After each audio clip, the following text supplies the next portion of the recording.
Така, пичове, надявам се виждам. Това е второто видео от канала. Днес ще си поговорим малко за мотивацията и за това за правилното мислене над нещата и как не трябва да се отказваме. Пишете долу в коментарите дали ще са ви интересни за бъдеще да качвам такъв тип теми видеа в канала. Много скоро очаквате Day in the Life.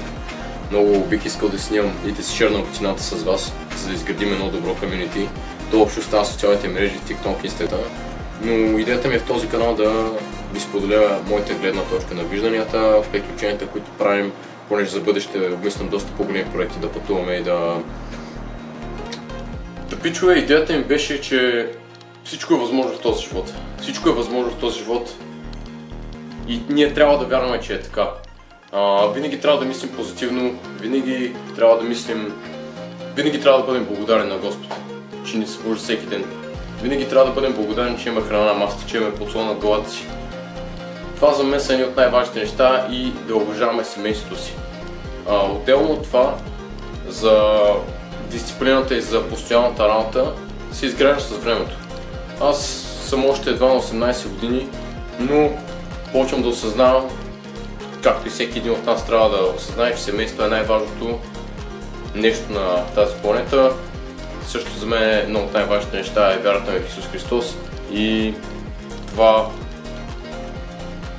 колко може да ни помогне Божието Слово, понеже аз лично като се чувствам великолепно, когато се моля преди да си легна и преди да стана.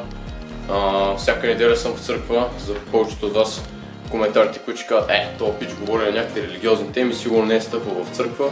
Не, пичове, всяка неделя съм в църква, всяка неделя съм благодарен на Господ за тази прекрасна седмица и че ме е събудил всеки един ден, че ме е благословил с храна на масата и че ме е благословил с такива прекрасни родители.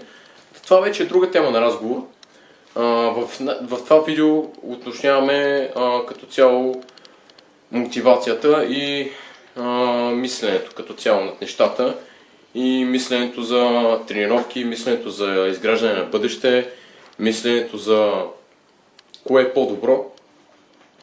Идеята ми беше, че ако имате нещо, което искате да правите, но ви е срам, но ви е дискомфортно и се чувствате, че ви е срам да застанете пред камера, камерата пичове не хапе, камерата не хапе, няма нищо срамно в този живот.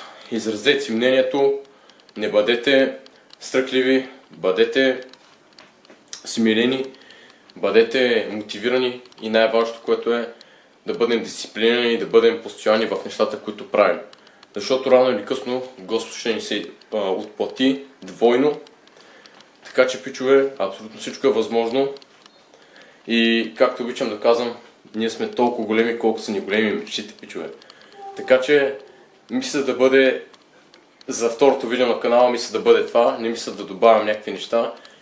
За бъдеще мисля да качам още такива видеа и да си изразявам като цяло мнението над мисленето и над мотивационните слова, които казвам.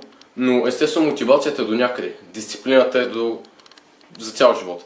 Изградим ли си тази дисциплина, животът ще ни стане по-лесен и много важно да изградим вяра. Вяра в Исус и вяра в нас. Така че, пичове, мисля да бъде от това видео. Ще ви оставя долу TikTok и Instagram, моят TikTok и моят Instagram, понеже в момента правя предизвикателство. Не се постригам докато манчестърмете направят PayPal беди. В момента съм на ден 194. Вчера паднахме от Hull City и челенджа естествено започна наново. Това няма никакво значение, понеже този канал е в съвсем различна тема като цяло на съдържание. Но искам все пак да благодаря на всеки един, който се е абонирал за този канал и на всеки един, който гледа и който харесва. Ще ви оставя още един път долу линк за каналите ми. Така че, пичове, изключително съм благодарен за тази възможност, че мога да снимам видеа и че мога да споделям мнението си над нещата и съм благодарен на всеки един от вас, пичове, който гледа видеята и който се абонира. Абонирайте се долу с камбанка, харесайте видеото, понеже ви очаква доста контент за бъдеще и искам да ви пожелая една прекрасна вечер. Ай, пичове, peace!